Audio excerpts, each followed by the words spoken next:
Okay, friends, it's another video time. Just more of the same, really. It's funny how when you're dealing with issues such as PTSD or any other things like that that affect your life in a very in a substantial way, you don't ever really escape them. You just learn to live with them a little bit better, right?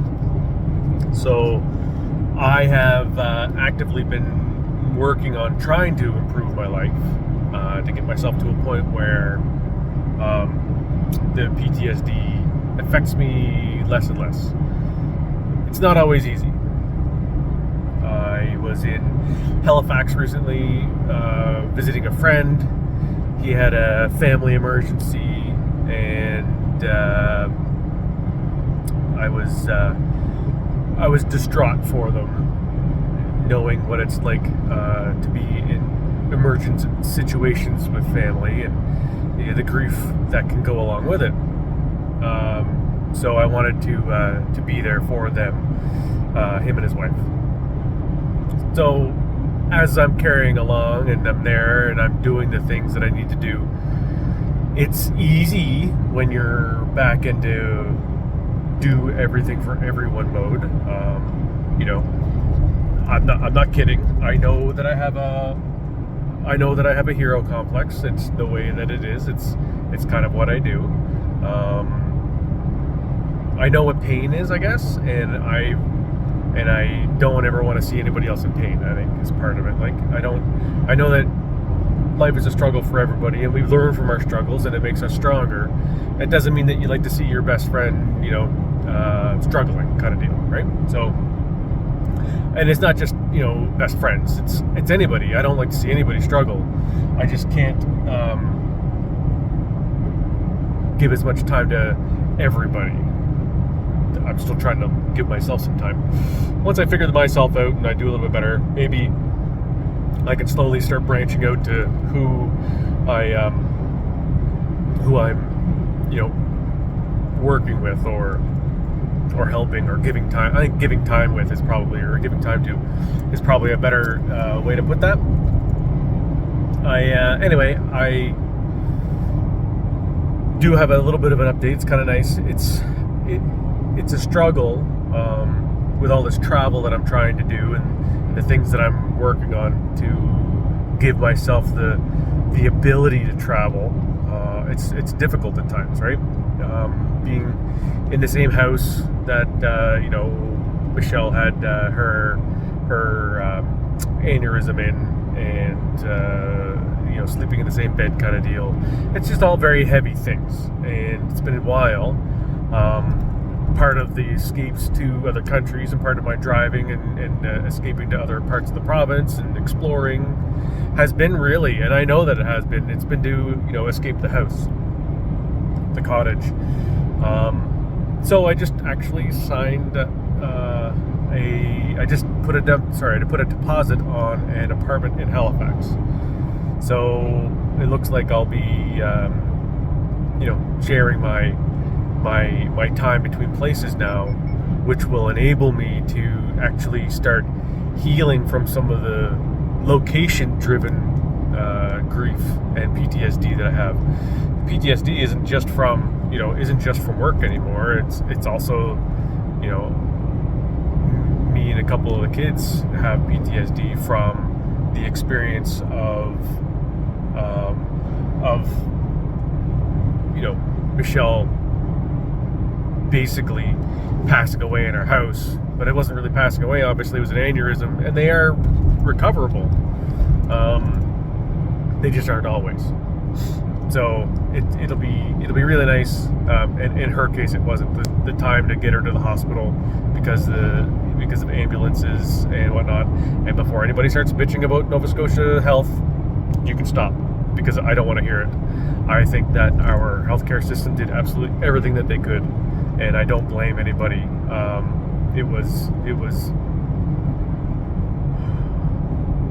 It's what it was. It is what it is. There's nothing I can do, and no amount of anger or no amount of trying to place the blame on a not great healthcare system. I'm not going to lie, but the healthcare system isn't what killed Michelle. It's just not. So yeah. Anyways, I got an apartment. A little bit of a segue. Sorry. I got an apartment, and I'm really excited to get into the city and be close to the things that I wanted to do. In fact, I'm already looking at gyms in the area. I'll be making sure that I have my season tickets to the Wanderers. I'm gonna get out and try to do things. Obviously within the constraints of my PTSD, but I think that being in a healthier place, in a place where I don't have as many negative memories or as many negative emotions, I think it's going to be easier to start dealing with some of my and processing some of my issues. Not being at the cottage will also help me insofar as I won't feel the airplane that I used to fly on as they start up in the morning. I won't, right? There's the sounds. I feel it flying overhead at times, and I hear it when it goes over the top of the cottage. So I mean, I won't be able to get away from all those things, but it's great to start, right? Learning what your triggers are, learning what caused you to be where you are with the things that are happening, or the things that learning what your triggers are and how to identify them was extremely important for me, and it just took me a while to get out of that situation. And it wasn't for lack of trying. It was because there was nothing available that I thought was acceptable as a place. So, anyways, yeah, pretty excited. It's there was something else. Oh, and I mean, there's going to be times like this week that I was in Halifax with my buddy. I still couldn't even stay at his house because of the things that I'm going through. Being I was only able to spend a few hours each visit with them. But it's not. I mean, it's not about the amount of time that you spend with somebody. It's the quality of time that you spend with somebody, right? And I'm glad that I was able to be there. I was affected a few times, though. We were at Home Depot one day after breakfast, and went to Home Depot just to do some things. And then there was a loud, I don't even know what the noise was now, but there was a loud noise beside in the next aisle over from us as we were wandering around Home Depot. And it scared the hell out of me. I'm not gonna lie. I jumped. I went into immediate fight or flight mode, and my eyes went wild. I started darting. It was complete panic in a matter of milliseconds that hit me. I was able to go to the car and sort of calm down. I was lucky. I had a therapy appointment booked for that at that time. So as soon as I got to the car, my therapy appointment started, and I was able to just have a chat with my therapist and stuff like that, which enabled my the anxiety to drop really quickly instead of the couple hours that it would have normally been. So that was convenient. Can't have that happen all the time, but it'll be nice to have a place that's my own and my escape, so that I can, when those things happen, which they're going to happen, I can find a safe, happy place relatively quickly, and get myself back to a level playing ground. That's quite nice. Again, it's all these things that I'm starting to learn, and they're going to enable me to travel more.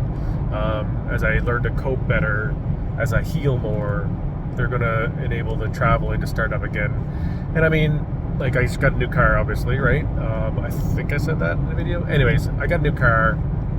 It already has a roof rack on it. My tent lives inside it now.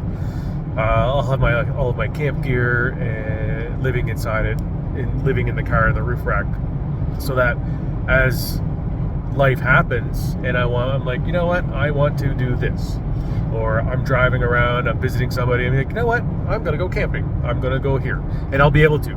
So it'll be nice to be able to get that escape as I want, because I've built up mechanisms around or methods of dealing with the issues that I find myself dealing with.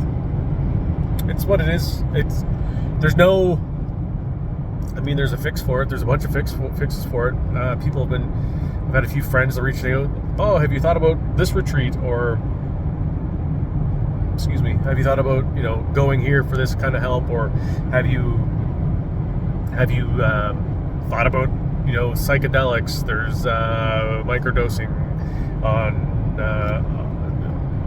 psilocybin now that you can do, and there's even an approved MDMA treatment for PTSD. And you know what? I don't like the drugs that I'm on. I don't see me going to start coping with drugs to help me with this. It's part of the reason that I wanted to be in Halifax and be really close to a gym that wasn't to Greenwood. Can't really do the Greenwood gym right now. I'll work on that in the future, and I'll be able to get there again. It's not my priority at the time, right? I'm working on other parts of my recovery. So getting to the gym reliably is going to be huge for me. And starting like the boot camp classes, stuff like that, like I used to do with Josh and at the gym was, those classes were amazing. Building that community that liked to work out with me was amazing. I couldn't have asked for better at the time that I was trying to recover from this back injury. Obviously it got worse, and I haven't been able to work out for a while, but I'm at a place now, if I can drive this much or if I can fly, yes, the pain is there, but I'm capable now of not pushing through it, because pushing through it's a bad thing to do with this type of injury. But I can recognize better now when it's nerve damage or when it's muscular, which is huge. So if it's muscular, I can keep going. If it's nerve, I need to take a break. So, getting back into the gym is going to be amazing. That's going to help me the most, I think. I'm super excited to get back to working out and being fit. For those that know me, they knew that I was a gym fiend. I worked out all the time, and part of that was I recognized it, and even Michelle recognized that working out was one of my coping mechanisms for life, for all of the stresses and anxieties that I was dealing with, dealing as I was her primary caregiver, and as I was dealing with all of the other things that I had going on between work or between all the volunteering that I used to do. Like, there was just a lot of things that I was involved in, and going to the gym was really what helped me cope with all of these things. So when I was injured, I couldn't go to the gym, and I haven't been able to go to the gym. So I lost one of those coping mechanisms. I was unable to be the hero with the hero complex. Now, hero complexes are not healthy. I recognize that. When it's one of the things that you are using to cope, and then all of a sudden you are unable to. So losing the gym, losing my hero complex ability, even though I'm realizing now that it's not lost, it's just needed to be altered. Those are things, the healthy things to realize, right? But losing those things and then not being able to cope with all the things in healthy ways to get the drugs and to get the natural hormones and drugs into my system, or chemicals or whatever, through working out, losing that ability was huge for me. So I'll be really happy to get back to the gym. So I think that's one thing I should say, with the travel and having PTSD, since that's what the channel is about. If you go places and you're trying to, and you're finding yourself trying to travel again, or trying to get through your PTSD moments, it's very hard to do, and I recognize that. If you can go for a walk, if you can get some yoga in, if you can do something that's going to move those muscles, hit the gym if you're able, do something that's going to involve movement, that's going to involve, elevating your heart rate. getting the endorphins running. I think that's what I was trying to. That was the word I was looking for earlier. Endorphins, but getting the endorphins flowing, all of those things will help you cope with the anxiety that's driven by PTSD. It's not going to fix it. I'll never say that. It hopefully will help us with minimizing the either the frequency of the anxiety attacks, or it will help minimize the duration or severity of them. You know, any one of those three things, if they lessen, that's a quality of life improvement that is amazing, and that's what I'm looking for, and that's what I'm hoping to get with this, gym time. But yeah, if you're traveling, I actually found it helped when I lived in Antigua on the boat for a while, which I still never got to, but I'll get to that eventually. I actually, while I lived in Antigua for that month, I was 3 weeks. I had a membership to the gym that was just down the road. I could walk there. I would wake up. I would, have a dip in the ocean. Then that would wake me up. By the time I got out of the boat, my coffee was ready from my dip. I got out from the dip. Coffee was ready. I'd have that, and then I would plan my day. So planning the day by writing down notes helped, with some of the problems that I had been having, which I need to get back into. So this is a good reminder. But then getting into, it was the routine of, I woke up, I got my coffee, I did my stuff, I had my dip, then I went to Energy in Antigua, and I worked out there for an hour or an hour and a half, and I would do yoga, and I would stretch, I would just do all of the things, and it helped me so much. So if you find yourself trying to be a digital nomad but you have PTSD, it's still possible.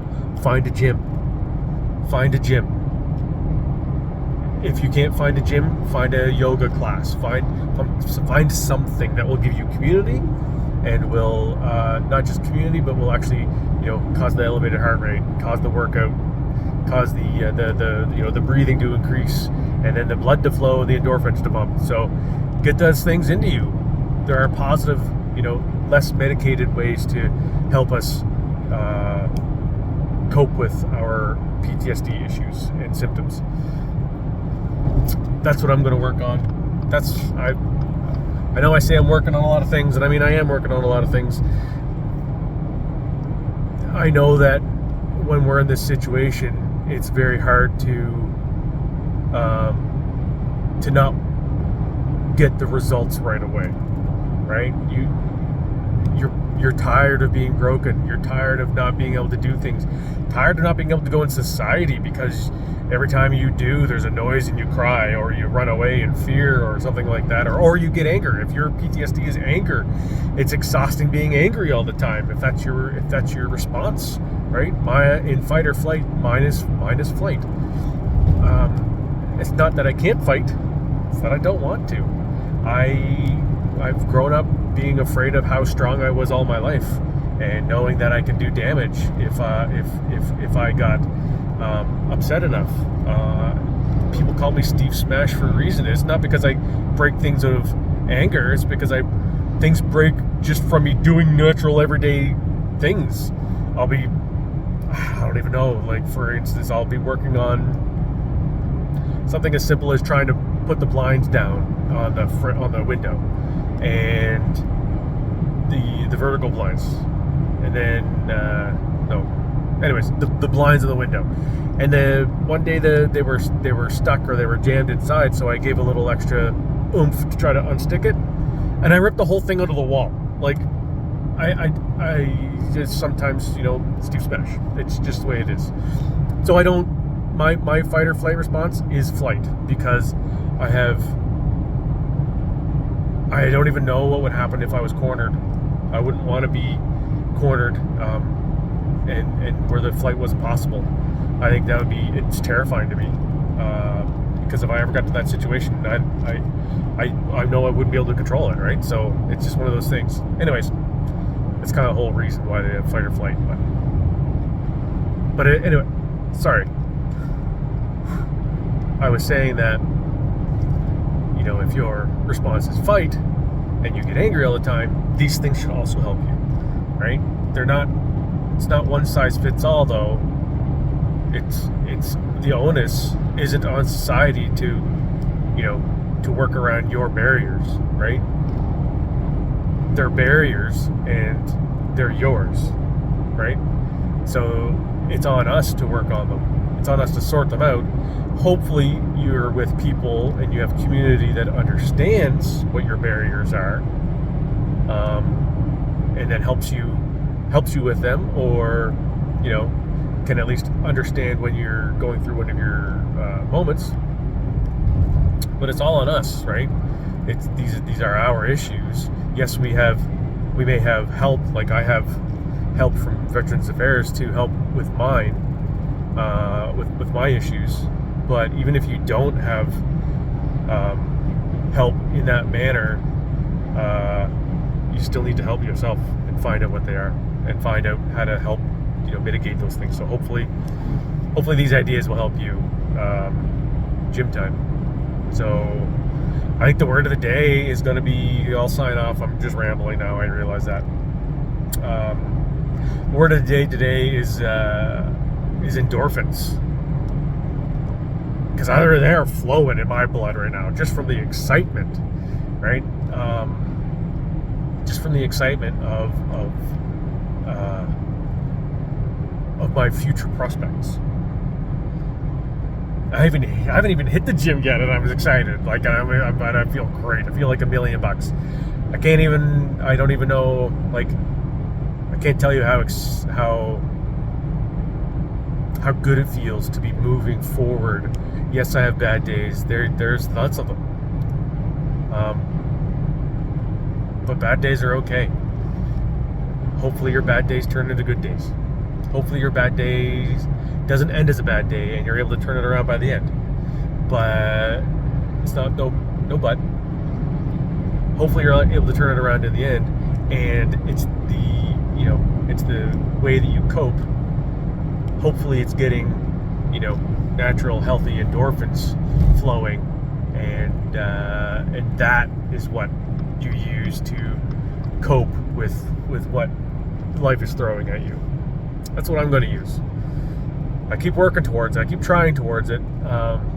It seems like it might finally work out for me, and just the idea that it might happen for me has broadened my horizons. It's brightened my day. It's put a pep in my step. And a few other cliched ways of saying I'm excited.